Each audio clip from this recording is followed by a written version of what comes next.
They pulled Soulja Boy over and tore his whole car apart on the side of the highway. And the part nobody is talking about is what they were really looking for.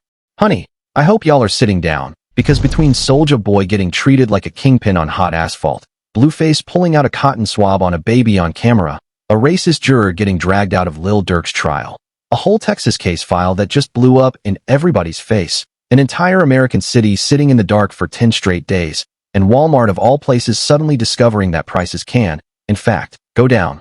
This might genuinely be the most insane news day we have had all year. And I don't say that lightly, because we have had some days this year. We have had weeks that felt like whole decades. But today the stories are stacked on top of each other like a Jenga tower that somebody already kicked.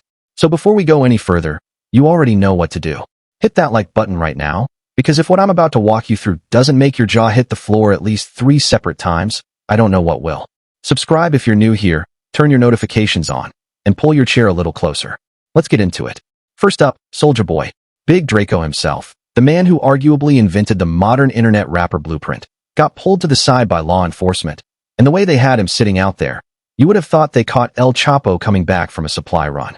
They had this man on the curb, in the heat, while they went through his vehicle inch by inch. Under the seats, in the glove box, in the trunk, in the tailpipe, in places you don't even think to look in your own car. And Soulja Boy, being Soulja Boy, had the camera rolling the entire time. And honestly, that might have been the single smartest thing he has done all year. Because when officers start unscrewing panels and shining flashlights into tailpipes, the only insurance policy you really have, the only one that pays out when it counts, is your own footage from your own phone in your own hand. Soulja even told them straight up, on camera, that he feels like they still think he's out here trapping. Soulja Boy, the man who gave us Crank That, the man who turned a bedroom in Mississippi into a global movement, the man who changed how internet music sounds and looks forever, and they got him on the side of the highway like he's moving weight through the county lines. Do you understand how insulting that has to feel? This is a man whose career is old enough to vote. This is a man whose catalog is streamed in countries that don't even share an alphabet with us. And still, in the year of our Lord we're standing in right now, an officer looks at him and sees a suspect first and a citizen never. Now here is where it gets wild, because the internet did what the internet always does, and the comments section turned that traffic stop into a full-blown comedy special within about 45 minutes. Somebody said Soulja Boy is the first rapper in history to get pulled over and have the police actually change his tire for him. First rapper in the entire genre to get 12 to change a tire on the side of the road. I screamed. Somebody else said the officers probably asked for a feature on the way back to the cruiser. Somebody else said this is the most content Soulja has dropped all quarter. And listen, the jokes are elite, the jokes are landing, but underneath every single one of those jokes there is a real conversation happening, and you can hear it if you listen close. A lot of folks watching that footage were saying the exact same thing, over and over. Keep that camera on them the whole time. Don't point it at yourself, point it at them.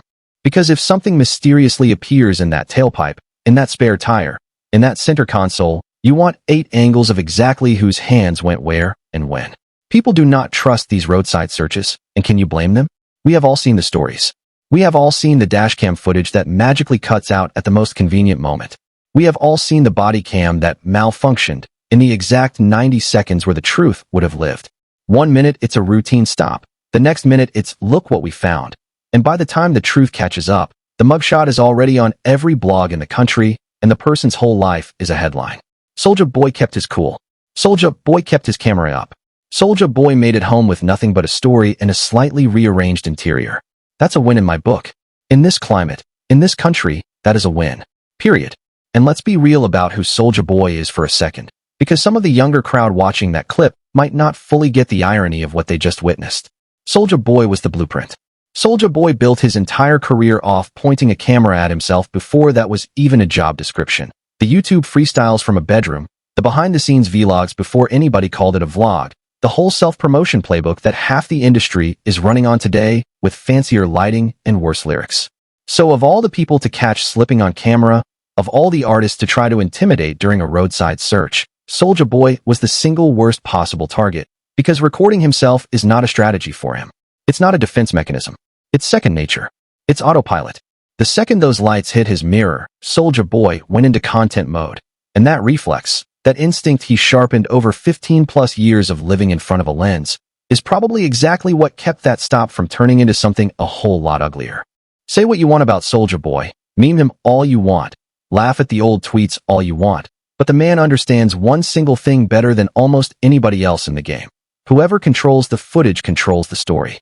And on that highway, on that hot asphalt, the footage belonged to him. The story belonged to him. And that changed everything. But baby, listen closely, because the police stop wasn't even the messiest thing a rapper did with a camera this week. Not even close. Not even in the same zip code. Because Blueface, yes, that Blueface, decided that what the internet really, truly, urgently needed to see was him swabbing a baby's mouth for a DNA test. On camera. In the living room. With the mama sitting right there smiling. I'm going to say that one more time so it sinks all the way in, because sometimes I say things and they float right past y'all. Blueface pulled out the good old cotton swab and gave that baby a full paternity test like it was a segment on Maury Povich in the middle of a Tuesday afternoon, and he filmed the entire thing, edited it, and released it to the world like it was a music video drop. The baby didn't sign up for any of this. The baby did not consent. The baby came into this world to drink milk, take naps, and grow. And now this child's cheeks are all over the internet in 4K resolution being examined by strangers in comment sections. Now let's talk about what everybody in the comments immediately picked up on, because the internet does not miss. Chrisian, the baby's mother, wasn't fighting it. She wasn't resisting. She wasn't upset. She wasn't storming out of the room. She was sitting there comfortably, almost welcoming the whole process, watching Blueface swab her son's mouth like it was family movie night with popcorn on the side. And that single detail told the internet everything it needed to know without a word being spoken. Because here's the thing you learn watching enough of these situations play out. When a mother knows without a shadow of a doubt who the father of her child is, a DNA swab is not a threat. It's not a violation. It's a formality. It's paperwork. It's content. One commenter put it perfectly, and I'm going to paraphrase because they said it better than I could. They said this whole thing is for the camera, because hospitals will do that DNA test at birth by request, quietly, professionally, and with a chain of custody that actually holds up in court. Which means Blueface very likely already knows exactly what those results are going to say. He wasn't looking for answers. He was looking for views. He was looking for the algorithm. And judging by how fast that clip traveled across every platform, mission accomplished. Trending in under an hour. But wait, because this is where the whole story takes a sharp left turn and drives straight into a wall. Why is Blueface swabbing this baby specifically? Because the entire DNA fiasco, the whole years-long saga that had the internet in a chokehold, that had Whack 100 giving interviews, that had every blog site refreshing every 12 minutes for updates. That whole storm was never really about this child. It was about Chrisian's other situation. The child whose paternity had everybody from Whack 100 to random Instagram gossip pages in a full frenzy. So swabbing the baby nobody was even really questioning, on camera, with a ring light, while the baby everybody actually argued about for years sits somewhere in the background of the discourse. That's not clarification. That's not closure. That's a performance. That's a distraction dressed up like transparency. And here's the kicker, and this is the part that makes the whole thing collapse under its own weight. Blueface already told us, in his own words, on his own tongue, that the other test was done. He sat down with Vlad, on camera, on record, and said it plain as day. They took a DNA test while she was still pregnant, before the baby was even born, using the modern non-invasive prenatal method, and it came back with him as the father. When Vlad pressed him and asked if he was 100% sure, Blueface didn't flinch. He said until he sees something that says otherwise, he is not going to keep running tests. His words, his mouth, his interview, publicly available. You can go pull it up right now. So let's line this whole thing up next to each other and look at it in the light. The test that actually mattered, the one everybody was screaming about, was handled years ago, privately, before the birth. The test that didn't need to happen at all, the one nobody was even asking for, is the one that got filmed, edited, captioned, and posted. You do the math on what that tells you about Blueface's priorities in this current chapter of his life. It's not about truth. It's not about clarity. It's about timing. It's about attention. It's about keeping his name in your feed, in your group chat, on your For You page. And honestly, it worked, because here we all are, hours later, still talking about it. Still analyzing it. Still dissecting it frame by frame. He got exactly what he wanted. And then there's Whack 100, who added his own layer to this whole paternity puzzle and honestly made the picture 100 times more suspicious. Whack came out saying that they dealt with resistance on DNA testing for nearly 3 years. 3 years. 36 months of delays, of back and forth, of scheduled appointments getting rescheduled, before things finally got signed off, and the results finally came in. Now you put Whack's timeline next to Blueface's Vlad interview. next to the swab video, next to the smiling mother in the living room. And suddenly the picture gets real interesting, real fast. Somebody was dragging their feet for 3 years. Somebody didn't want that test done for 3 years. And yet today, Blueface is so unbothered, so confident in his fatherhood, that he'll swab a baby in front of a ring light for the whole world. The math ain't matting for a lot of people, and the comment sections underneath every clip are a full-scale war zone over it. And don't forget, this whole paternity circus has a family dimension that makes the entire thing infinitely messier and infinitely sadder. Blueface's own mother has been at war with Krazian for years, and I don't mean subliminal tweets and shady comments. I mean documented, on-camera, physical altercations. Actual hands thrown. When the grandmother of the child is throwing fists with the mother of the child, and Blueface is standing in the middle of all of it filming swab tests for a captive online audience, you are not watching a family sort out the truth in a healthy way. You are watching a brand manage a storyline. You are watching a business protect an inventory. Every move Blueface makes with a camera in the room is a business decision first, a personal decision second, and a father's decision maybe third if we're lucky. Once you accept that about Blueface, once you internalize that framework, the living room DNA test stops looking confusing and starts looking absolutely, painfully inevitable. There's also that one moment people online keep replaying on loop, when somebody made an offhand comment about Krazian's child and Blueface jumped in almost immediately with no baby bashing. Think about that response for a second. Sit with it. If there was even a real, unresolved question in his own mind about whether that child was biologically his, would he be that fast, that protective, that instinctively defensive?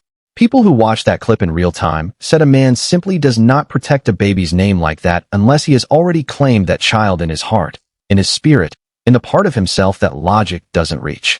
And to be fair to the other side of the argument, because I try to be fair, there are folks pushing back, saying that baby could be somebody else's entirely, that DNA is DNA, that feelings don't override science. And they're not wrong to say that. And yet Blueface has claimed the child publicly, repeatedly, on multiple platforms. And look, I'm going to be honest with you, because I don't do fake on this channel. That does happen in this world. That happens all the time. There are men out here who claim children they know deep down aren't biologically theirs, and they do it for reasons that have nothing to do with lies and everything to do with love.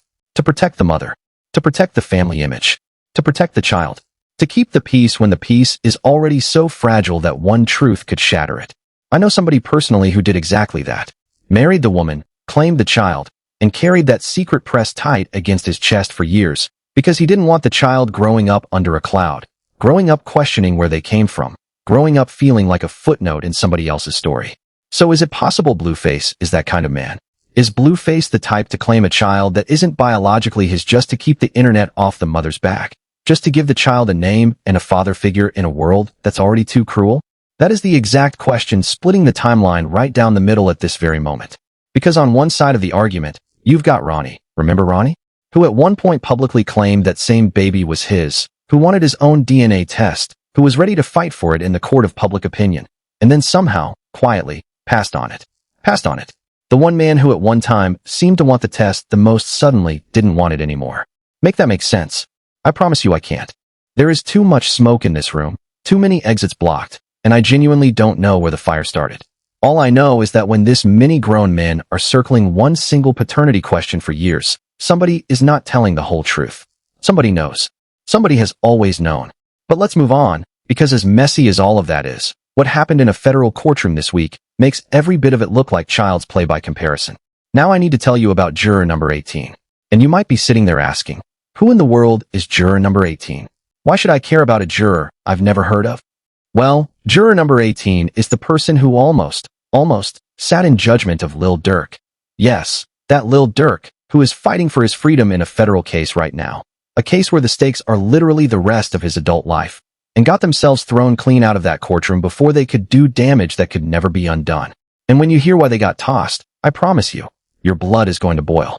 Lil Durk's defense team filed a formal motion to have this juror removed because this individual allegedly said, and I want you to really sit with this next sentence, because this is not a rumor, this is not a tweet, this is court paperwork, that just by looking at Lil Durk and his co-defendants, they look guilty. And it gets worse. The alleged statement continued. I've seen a lot of people die by people who look like them. Read that back. Read it a second time. Read it a third time. A potential juror in a federal trial looked at Lil Durk and the men beside him and decided their guilt based purely on how they look. Not evidence. Not testimony. Not the arguments the prosecution or defense would eventually present. Not a single fact that would have to be proven beyond a reasonable doubt. Their faces. That is the system that a black man's entire remaining life is supposed to be entrusted to. That is the room where his freedom lives or dies.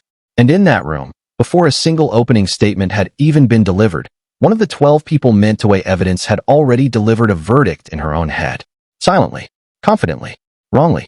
And keep in mind exactly what is at stake here, because I don't want anybody scrolling past this like it's just another headline. Lil Durk is not fighting a parking ticket. Lil Durk is not in traffic court over a broken taillight. Lil Durk is fighting a federal case where the outcome literally decides whether he ever sees the free world again in his natural lifetime. And the only thing standing between Lil Durk and a completely stacked deck is a defense team sharp enough, awake enough, paying attention enough, to catch a juror like number 18 before that trial locks in and the jury box door closes. How many times has a juror exactly like number 18 made it all the way to the deliberation room undetected, folded her hands on the table, and cast a vote that was already decided months before she ever set foot in the building? How many Lil Durks with less money, less fame, less name recognition, and much worse lawyers are sitting in a cell right now, right this second, because nobody on their defense team asked the exact right question during selection? Thank God the defense caught it here. Thank God somebody was paying attention. Thank God for the paper trail. Because juror number 18 was about to sit in that box, smile politely during voir dire, nod at the right moments, and then carry a verdict into deliberations that had already been decided before the first witness ever raised their right hand. And let me say this plainly, because I am genuinely not in the mood to dress it up in pretty language tonight. Racism is the poison at the root of nearly everything broken in this country, and I will die on that hill, and I'll bring my own shovel.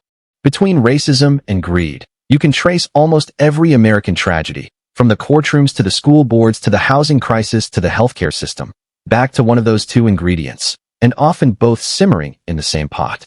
And you know what else people don't like to hear, but I'm going to say it anyway, because that's what we do here? Double standards. The good book itself, go read it, don't take my word for it, says the Lord detests dishonest scales. Proverbs chapter 20, verses 10 and 23. Go look it up, don't trust me, verify it yourself. A double standard is nothing more than a dishonest scale with a smile painted on it. It's perfectly fine when you do it. It's a 5-alarm crisis when they do it. That kind of energy, that kind of internal accounting, that is an abomination. That is exactly what the verse is warning about. And juror number 18 is walking around this world with a whole dishonest scale sitting in her chest, weighing certain people's lives heavier than others based on nothing more than the color of the skin she sees across the room. To juror number 18, wherever you are right now, I genuinely hope you get saved, in every sense of that word, because you need it more than you know. And to everybody watching who thinks this kind of thing is rare, that this is an outlier, that this doesn't happen every single day in courtrooms across this country, it is not rare. It is not an outlier. It happens constantly. It just very rarely gets caught in time. But hold on, because speaking of people being systematically failed by the very institutions that are supposed to protect them, let's take a trip to Gary, Indiana, where an entire American city has been sitting in the dark. And I mean that literally, not metaphorically. 10 days. 10 full days without electricity for thousands of families in Gary after a series of powerful storms ripped through the region, and the scenes coming out of that city right now sound like something out of a post-apocalyptic disaster movie. One resident went viral describing what day 10 looked like from his front porch. Massive trees still down blocking entire roads. Nobody able to just drive somewhere else, like the geniuses in the replies kept helpfully suggesting. Food spoiling in the refrigerator faster than anybody could eat it. And folks in some pockets of the city apparently even shooting at the utility trucks that finally did show up, which is of course only slowing the whole restoration process down further. This man was talking about eating the very last of his chicken in one single sitting because there is nowhere to safely store any leftovers. He was half joking about going out and hunting a deer just so his family could eat. In America, in the year we're currently living in. While people with fully functioning air conditioning sat in the comments section of his video, asking him why he still had a working phone. I genuinely cannot stand this timeline sometimes. Now to his credit, Mayor Eddie Melton has been on the phone all night, every night, pressing NIPSCO, the utility company responsible for the region, demanding more linemen, more tree crews, more manpower on the ground yesterday. At the absolute peak of the storm, there were reportedly around 38,000 active outages across the affected zone. That number has now come down to somewhere around 16,000, which is progress, But the company's initial estimate said some households wouldn't have their power fully restored until late in the month, and the mayor said publicly what every single resident is already thinking privately. That timeline is far, far too long. It is unacceptable. And here is where the conversation gets genuinely uncomfortable, because a growing number of people are looking at how slow this response has been and asking a very hard, very fair question.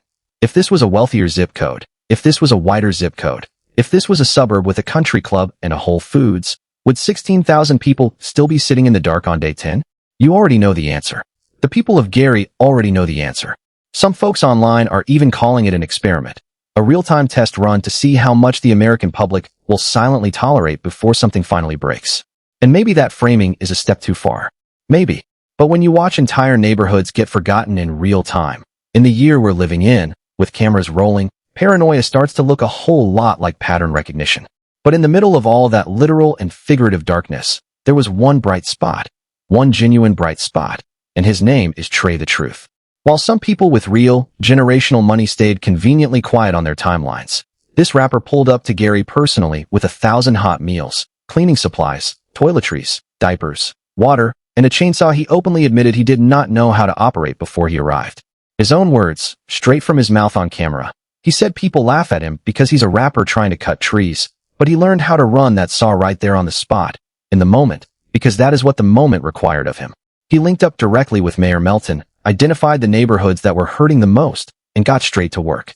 He said, and I quote from memory, that the people of Gary need to be loved on right now, because the worst feeling in the entire world is the feeling of being forgotten by everyone. Salute to that man. Real salute. Genuine salute. That is what it actually looks like when somebody with a platform decides to use it for something bigger than themselves. And it raises a question the comment sections have been asking all week, and I think it's fair to at least put it in the air. Where is everybody else? Gary, Indiana has produced and raised some extremely wealthy, extremely famous, extremely powerful people over the decades. Somebody in the comments literally asked, aren't the Jacksons from Gary? And look, I am not calling anybody out by name tonight. I am not naming names, but the principle stands on its own 2 feet. If you flex money that the people gave you, if the fans and the culture are the ones who made you rich in the first place, then when the people who built you are sitting in the dark eating spoiled chicken by candlelight, the question is absolutely fair. Where you at? It's one thing if you genuinely don't have it. Most of us are living check to check right now, and there is zero shame in that. This current economy is robbing all of us blind in slow motion, and if I die tomorrow, they're going to find a way to send my estate a final bill for the ambulance. But if you have it, if you have the resources, the people are watching very closely what you do with those resources, and what you don't do speaks even louder. Now, since we are somehow on the topic of money and who is currently holding it, here is a plot twist I did not have anywhere on my bingo card for this year. Walmart. Yes, that Walmart. According to reporting from Reuters, Walmart has just received a staggering $2.9 billion back in tariff refunds. Billion. With a B. That is a number so large it stops feeling like a number and starts feeling like a phone area code. And here is the part that actually matters to you. The shopper, the person putting groceries in a cart every week trying to make it to the next paycheck. They are rolling back prices on roughly 11,000 different products, using part of that refund cash to fund what they are calling aggressive price cuts across the store. Now, why would a corporation the size of Walmart suddenly, mysteriously, discover the concept of generosity? Because the numbers finally forced them to. Walmart just reported its slowest comparable sales growth in 6 full years. Sales rose only about 2.6% against the 3.8% analysts were confidently expecting, because higher gas prices, higher rent, higher everything, and tighter household budgets have people flat out buying less. Translation, in plain English, regular working folks are hurting so badly right now that it finally, actually, started hurting Walmart's bottom line, and only then, only at that exact pain threshold, did the prices suddenly move. Let that be a lesson to everybody watching. When everybody else at the bottom suffers long enough, eventually the people at the very top start to suffer too, and apparently that is the only language they understand, the only dialect that translates in the executive boardroom. Now, which 11,000 products exactly are getting cheaper? I genuinely don't know yet, and if any of you find the official list before I do, please drop it in the comments below, because the people need receipts. Literal receipts. And I mean that in every sense of the word. But okay, now we have to talk about the story that some people really do not want you to hear tonight. And you know exactly who I'm talking about right now, and you know exactly who I'm talking to. This next segment is for a very specific type of person, And if the shoe fits, lace it up tight and tie a double knot. Because new details have just surfaced in the case that split this entire country cleanly down the middle. Carmelo Anthony and Austin Metcalf. And baby, listen to me. The mask is all the way off now. It's on the floor. Somebody kicked it under the couch. For those who need the quick refresher, Carmelo Anthony, a 17-year-old student, is currently facing the single most serious charge a young person can face in an American courtroom after the death of Austin Metcalf at a track meet in Texas. And from day one of this story, from the very first news cycle, one side of it got painted in pure gold, while the other got painted in the darkest possible shade of thug. Carmelo's name got dragged through every comment section on every platform in America before a single piece of evidence had been tested in front of a judge. Meanwhile, Austin Metcalf was presented to the general public as a clean-cut, all-American football kid, a tragedy with a halo hovering above the headshot. Well, CBS News Texas just got their hands on documentation that was never, ever shown to that jury. And what those documents contain is about to permanently change how a lot of people see this entire case going forward.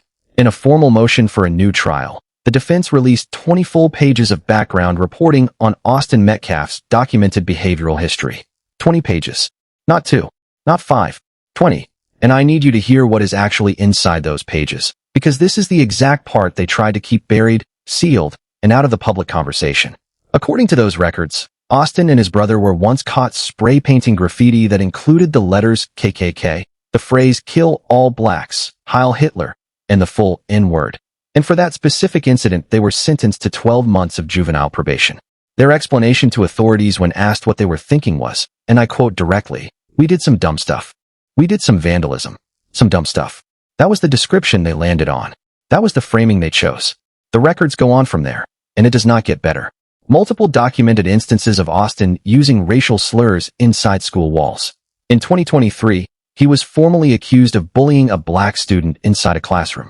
In 2018, while still in elementary school, he and his brother were accused of bullying and physically assaulting a female student, an incident that reportedly led to his arrest at that young age.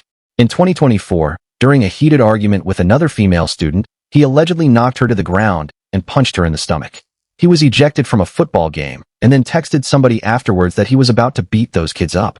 At a previous track meet, the very same setting and sport where he later lost his own life, when a student mentioned to him that someone behind their team's bench was talking wild, Austin reportedly replied with the words, "Kill that MF." During one single school year alone, he received in-school suspension twice, called a teacher a slur to their face, told a school official directly that he couldn't control what came out of his own mouth, saw a school counselor at least 5 separate times for anger and rage issues, got banned from attending basketball games for an entire season after screaming profanity at a player mid-game, and was suspended after being caught on record talking with another student about bringing a firearm to school the following day. Now, I want to be genuinely careful here, and I want to be genuinely fair, so let me say this first, out loud, on the record, before anybody misconstrues a single syllable of what I'm about to say. None of that history means a 17-year-old deserved to die. It doesn't. Full stop. Austin Metcalf should be alive right now. He should be alive, learning, growing, and hopefully unlearning every ounce of the poison somebody poured into him during his short life. Because children, I promise you this, children are not born spray painting hate speech on walls. Somebody teaches them that. Somebody raises that into them. Somebody sits at a dinner table and normalizes it. And that is the real, buried, unspoken tragedy at the center of this entire case. A young man was handed a full ideology of hatred by the adults in his life. That ideology put him on a specific collision course with the world, and the actual adults who handed it to him will never, ever sit in a courtroom answering for their role in it. But here is what those 20 pages absolutely do mean, and I want to be clear about this too. They mean the story America was sold about this case, the innocent golden child versus the dangerous thug, was a lie of omission from the very beginning. They mean the jury that decided this case never got the full picture of who Austin Metcalf was in his last months alive. And they mean that every single person who flooded the internet in the early days of this story, calling Carmelo Anthony a monster, calling him an animal, calling him worse things I won't repeat on this channel, while simultaneously holding up Austin Metcalf as a perfect, unblemished angel, needs to sit with themselves tonight in a quiet room. Because imagine, just for 1 second, imagine if Carmelo Anthony's record looked anything close to that. Imagine if it was Carmelo's file that ran 20 pages of slurs, assaults, gun talk, and juvenile probation. It would have led every single newscast in this country for a solid 2 weeks straight. It would have been in the headline, in the thumbnail, in the cheerin', in the podcast intros, in the morning radio segments. We would still be hearing about it right now. But when it was the other boys' record instead, silence, sealed files, suppressed reporting, dishonest scales. I told you at the top of this show we would come back to that verse, and here we are. And listen, I owe some of you an honest word too, and I try to keep it real on this channel even when it costs me. Because when this case first broke and I said on this same channel that there was more to this story than the mainstream framing, a whole lot of people argued me down in the comment section, called me names, told me I was reaching, told me I was defending the indefensible. You know who you are. I'm not going to call you out by handle tonight. You didn't know then, and I get that. But now you know. Now the documents are public. Now the 20 pages are on record. So the only question that really matters at this point is a very simple one. What do you say now? What do you type now? Because the same energy that flooded my comments back then better be flooding somewhere useful now. So let's bring it all the way home, because we have covered ground tonight. Soulja Boy got racially profiled on the side of a highway and beat the whole situation with nothing but a camera phone and a cool head. Blueface turned a paternity swab into a full-stage performance while the real, actual question from 3 years ago is still hanging unanswered in the air like a bad smell. Juror number 18 got exposed and physically removed from the courtroom before she could poison Lil Durk's federal trial. This one time, that we know of. Gary, Indiana spent 10 straight days in the dark and quickly found out exactly who actually shows up for them when the lights go out. Walmart suddenly found religion the exact same week their quarterly sales report found the floor. And a courtroom in Texas just quietly learned that the truth, no matter how deep you bury it under paperwork and PR, has a way of clawing its way back to the surface eventually. Different cities, different names, different genres of chaos. Same exact underlying lesson every single time. The image they hand you on the front page is never, ever the whole story. The whole story lives underneath. The whole story takes real digging. And that is exactly, precisely, unapologetically what we do here on this channel. Now I want to hear from you, and please, do not just lurk in the shadows tonight, because the comments section is genuinely half of what makes this show what it is. Number 1. Were the police completely out of pocket with Soulja Boy on that highway? Or was that legitimately just a routine stop that got amplified because of who he is? Number 2. Is Blueface swabbing that baby because he actually wants the truth? Or is he swabbing that baby purely for the timeline and the engagement metrics? Number 3. After those 20 pages of behavioral history became public, does the entire Metcalf case look genuinely different to you now? Yes or no? No fence sitting? And number 4, most importantly for your wallet, who out there has the actual list of the 11,000 Walmart rollback items? Because inflation is not playing with any of us, and we all deserve to know. Drop everything you've got in the comments. Hit that like button if any single part of this made your jaw drop even once. Subscribe if you want the stories they genuinely do not want told out loud. And tap one of the videos on your screen right now, because I promise you, if you thought today was crazy, wait until you see the ones they tried to sweep under the rug last week.